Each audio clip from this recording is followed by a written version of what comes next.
mehroblari, hozir masjidning ichidagi mehroblari. Bu tarafida mehrob, bu tarafida minbarlar bor. Erkaklar biladi, jumada xutba o'qiydi-yu. Hozir ko'ramizki, baland minbarlari bor. Va bu taraf esa orqa tarafi nima ekan? Rasulullohning hujrai saodatlari, uylari. Mana shu uylari Oysha roziyallohu anhoning uylari. Mana shu yerga ko'milganlar, Payg'ambar sollallohu alayhi vasallam. Endi biz ravzaga kirganimizda iloji boricha mana shu joylarga kelib, mana shu ravza oldi safra arodida oldi tarafiga sal jilibroq nima qilamiz? Namoz o'qiymiz. Qanaqangi namoz o'qilar ravzada? Siz 2 rakatdan qisqa suralar zam qilib, rakatini ko'paytirib olasiz. Misol uchun val asr bilan qul huvallohu ahad o'qiysiz. Yoki tabbat bilan qul huvallohu ahad o'qib turib, yengilroq o'qib turib, 4 rakat, emas 6 rakat.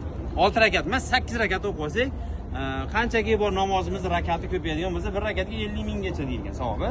Mana shuni his qilib namoz o'qishimiz kerak. Mana